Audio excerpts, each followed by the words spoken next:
Youth Congress Idukki parliament മണ്ഡലം സമ്മേളനത്തിനുള്ള ഒരുക്കങ്ങൾ പൂർത്തിയാകുന്നതായി president Dean Kuriakose അറിയിച്ചു. 27 മുതൽ 30 വരെ തൊടുപുഴയിലാണ് സമ്മേളനം. മുഖ്യമന്ത്രി ഉമ്മൻചാണ്ടി, കെപിസിസി പ്രസിഡന്റ് രമേശ് ചെന്നിത്തല തുടങ്ങിയവർ വിവിധ പരിപാടികൾ ഉദ്ഘാടനം ചെയ്യും.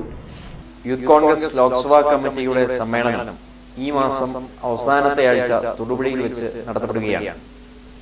സെപ്റ്റംബർ മാസം 27-ാം തീയതി രാവിലെ വണ്ടിപ്പെരിയാറിൽ ബാലുവിന്റെ രക്തസാക്ഷി മണ്ഡപത്തിൽ നിന്നും പതാക ജാഥയും, ചെമ്മണ്ണാറിൽ അഞ്ചേരി ബേബിയുടെ രക്തസാക്ഷി മണ്ഡപത്തിൽ നിന്നും ഛായാചിത്ര ജാഥയും, മൂന്നാറിൽ നിന്ന് കൊടിമര ജാഥയും ആരംഭിച്ച് വൈകുന്നേരം തൊടുപുഴയിൽ സമാപിക്കുന്നതോടുകൂടി സമ്മേളനത്തിന്റെ ആരംഭം കുറിക്കുകയാണ്. 28-ാം തീയതി രാവിലെ പതാക ഉയർത്തൽ, അതിനുശേഷം യുവജന സെമിനാർ, ഉച്ചയ്ക്ക് ശേഷം സാംസ്കാരിക സദസ്സ്, ഇങ്ങനെ 3 പരിപാടികളാണ് 28-ാം തീയതി ഉള്ളത്. 29-ാം തീയതി വൈകുന്നേരം 5 മണിക്ക് 10,000-ലധികം വരുന്ന യുവജനങ്ങളെ പങ്കെടുപ്പിച്ചുകൊണ്ടുള്ള യുവജന റാലി മങ്ങാട്ടുകവലയിൽ നിന്നും ആരംഭിച്ച് മുനിസിപ്പൽ മൈതാനിയിൽ സമാപിക്കും. സമാപന സമ്മേളനം ബഹുമാനപ്പെട്ട കേരള മുഖ്യമന്ത്രി ഉമ്മൻചാണ്ടി നിർവഹിക്കുന്നതോടുകൂടി സമ്മേളനത്തിന്റെ ഔപചാരികമായ തുടക്കം കുറിക്കുകയാണ്.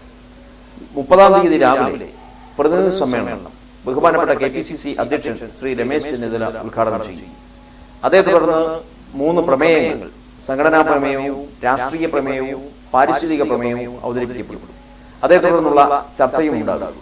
എമർജിംഗ് കേരളയുമായി ബന്ധപ്പെട്ട് വർത്തമാന കാലഘട്ടത്തിൽ കേരളത്തിന്റെ വികസന രംഗത്ത് വലിയ കുതിപ്പ് പകരുന്ന പദ്ധതിയുമായി ബന്ധപ്പെട്ടുള്ള ചർച്ചയും പ്രതിനിധി സമ്മേളനത്തിന്റെ ഭാഗമായി ഉൾപ്പെടുത്തിയിട്ടുണ്ട്. വൈകുന്നേരം സമാപന സമ്മേളനത്തോടുകൂടി ഔപചാരികമായി സമ്മേളന പരിപാടികൾ അവസാനിക്കും.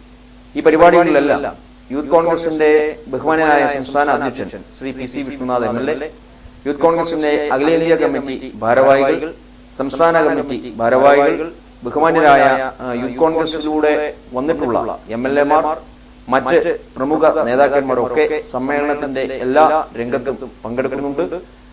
യൂത്ത് കോൺഗ്രസിനെ സംബന്ധിച്ചിടത്തോളം നമ്മുടെ ജില്ലയിലും പാർലമെന്റ് മണ്ഡലത്തിൽ ഒരു പുതിയ ഉണർവ് പകരുന്നതിന്റെ ഭാഗമായിട്ടാണ് ഈ സമ്മേളന പരിപാടിയെ നോക്കിക്കാണുന്നത്. 2 വർഷക്കാലത്തെ തെരഞ്ഞെടുക്കപ്പെട്ട കമ്മിറ്റിയുടെ പ്രവർത്തന കാലപരിധി അവസാനിക്കുന്ന ഈ ഘട്ടത്തിൽ ചരിത്രത്തിന്റെ ഭാഗമായി ഈ സമ്മേളനം മാറണം എന്നാണ് സംഘാടക സമിതി ഉദ്ദേശിക്കുന്നത്.